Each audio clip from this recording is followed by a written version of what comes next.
and welcome back to another day of Cotton Crafts. Today we're going to start preparing wrapping paper. Now I will apologise, there is some background noise. We had a little bit of rain last night, enough to get a little bit sticky here on the outskirts of Toowoomba. Sticky enough that my dogs are covered in mud.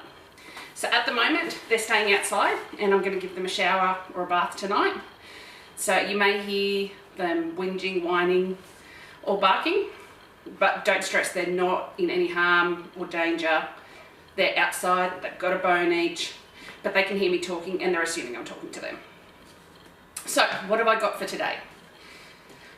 I have got a roll of brown craft paper, which I was able to pick up from Kmart for about $5. You can use just normal brown paper from your supermarket.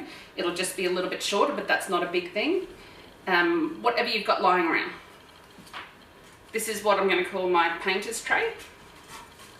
For any chocolate addicts out there, this is actually the base of a Ferrero Rocher box that I've hoarded and had in a cupboard, so I'm going to be using that. So what I've done is, with my paper, I have clamped it down to the end of the table. I have made sure that my table is covered with a protective tablecloth, that it's okay if it gets a bit of paint on it. I've got my green and my red paint. I got all this beautiful cotton. So enough cotton here to paint and play and do whatever I want with. So what I'm going to start is, in my tray I'm going to put green,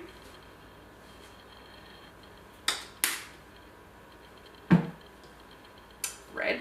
You can use any colours you want, but these are colours that we have for these craft sessions, so I'm just going to stick using them.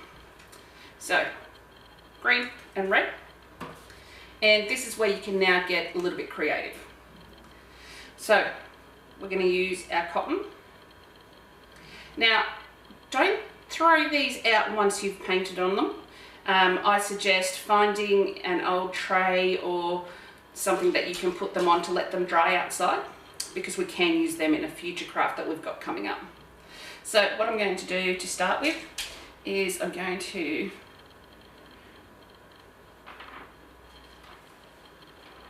do some dots.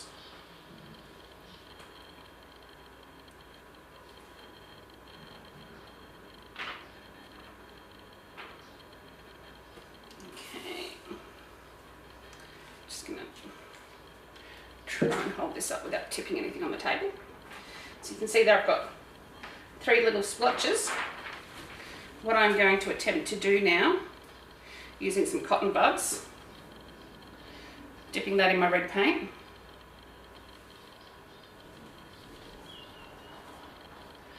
and putting like berries in each one. Can anyone guess what I'm doing? Come on, surely someone can. Okay. We've now got holly berries. Now the reason I've clamped this on to the end of the table is to make sure that I will complete this whole section. I will then let it dry. I will then roll that part over the table, so I've then got a new fresh bit to work with without having cut it. And this means that my wrapping paper will be suitable for any size present that I've got. So what I'm going to do now is very quickly just finish off with, maybe, let's see if we can do, what else is something creative that uses red and green. How about we just make some nice Christmas swirls. So I'm going to use red.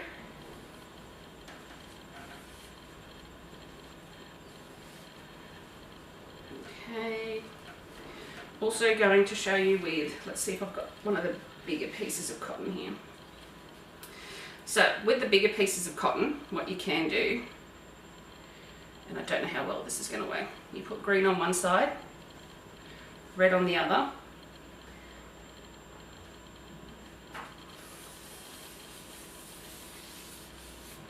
and you can make patterns with that. we can do some festive dots.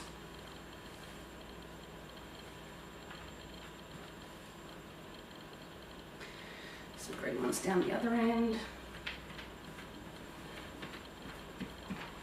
Now, it doesn't matter if you don't continue the pattern all the way through. That just keeps it more interesting for you. So this is a relatively simple one to show you. Where you can have fun is this can actually take hours to complete, and you can have the best wrapping paper out there. So these are some of the patterns that I've done now.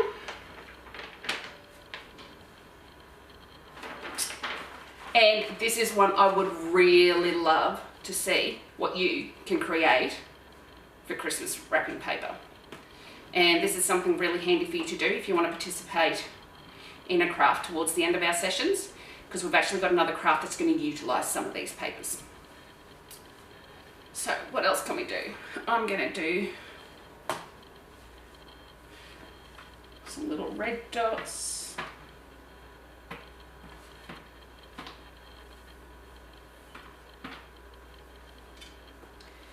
Can take another one. Can do some green.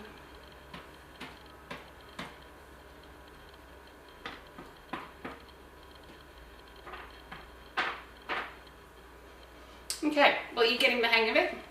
All I recommend is before you start this project, make sure your table is covered with something to protect the table. Otherwise, Mum's not going to be very happy. Make sure that the clothes you are wearing, it's okay for them to get a bit of paint on it. If it's not, I recommend that you get changed. And it doesn't hurt that if you've got an art smock, feel free to pop that on as well, or an old shirt over the top. You will get paint on your hands. That's part of the fun. So make sure you use water-soluble paint so that you can just go in and use your COVID training and wash your hands. For 30 seconds, we'll get rid of all the colours on your hands. Thank you very much for tuning in today. Don't forget to get Mum or Dad to share your crafts on our Facebook or Instagram page, and make sure that you hashtag with Namoi Cotton Christmas. Thanks again. I'll see you later. Bye.